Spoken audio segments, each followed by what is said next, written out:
WARATAH. From the ashes of the Vietnam War grew a spirit that would not be stopped. Written by Haley Thai, narrated by Kiki Wong, produced by Brisbane Audiobook Production.com.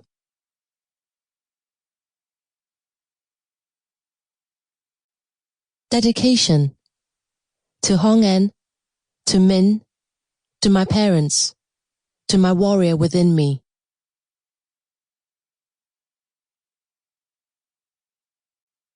Acknowledgement. I want to thank my beloved daughter, Hong En, who taught me the games of life through trials, pains, hurt, and depression until I became triumphant. She was the one who indirectly inspired me to write this memoir. I'm also so humbled and grateful to my parents, who brought me to this life. Prologue. The first time that my writing was read aloud was when I was a child, in Year 3. This was when I first realized that writing was a connection to other people, a way to evoke emotions, to move them, and put into their heads the things already in my head. The story was about a cat. It was a simple story, but I'd worked hard on it, using all of my descriptive abilities to evoke the image of a cat in the minds of my classmates. My cheeks were flushed and hot as my teacher read from my paper. But despite my reddened face, I was happy. I was even more so when my teacher finished and all of the rest of the children clapped their hands for me. My heart was bursting with pride at what I'd done. My imagination was set on fire. And from that moment on, all my little mind wanted to do was write. Through everything that has happened in my life, that a burning desire to write never left me. It was always smoldering in my heart, keeping itself alive on the glowing embers of my passion, my wish to speak to the hearts of others. The written word is a powerful tool. It connects us, across time and across culture. When I was younger, I often wanted to write about my world, the sadness and worry that engulfed me, the small joys and triumphs in the life of young Haley. But the struggle of making it from day to day didn't leave me much time to pursue this craft. I said to myself, I will write my story when I grow up.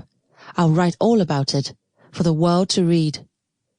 I saved up everything that I wanted to write about, storing in my little heart all of the things that I wanted so desperately to say. I carried these memories in my body for so many years, for so many decades. It seemed there was always something in my way, and writing down the events of my life had to be delayed time and time again. Even after making it to Australia, I had a daughter to raise and a business to get off the ground. When my daughter was older and my business was flourishing, this is when my health problems began. I was far too sick, both physically and mentally, to sit down and pen the words clamoring about in my soul. My first cancer was thyroid cancer. Before my diagnosis, I had been in the midst of preparing to start my memoir, and many people in my life encouraged me. You must write your story, Haley, they said, and I wanted to. But then my cancer came. It took over my body, sapping me of all my passion and enthusiasm. Every day was a struggle. The cancer left me weak and listless. I didn't have the energy to sift through the pain of the past. I put my dreams aside, yet again.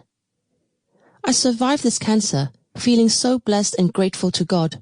I was rejuvenated and ready to take on the world, and I started to think that now, finally, I could pen my tale. My second cancer hit. This time, it was ovarian cancer. After all that I lived through, I couldn't believe the universe still had challenges for me to overcome. But I did overcome it, because that is what life is. Life is a series of new challenges ongoing, one after another. Writing my memoir, finding the time and the energy, turned out to be one of these challenges, but I am now so pleased to say that, like the other struggles life put ahead of me, I have overcome them. When I was speaking with my coach, Nick Harding, about my life story and the potential for a memoir, he said to me that I should use a flower to represent my journey. Your life should be symbolized with the lotus, since you're Vietnamese, he said. The lotus is a beautiful flower. It manifests its beauty even when it's growing in mud. I liked his idea, but Sample complete. Ready to continue?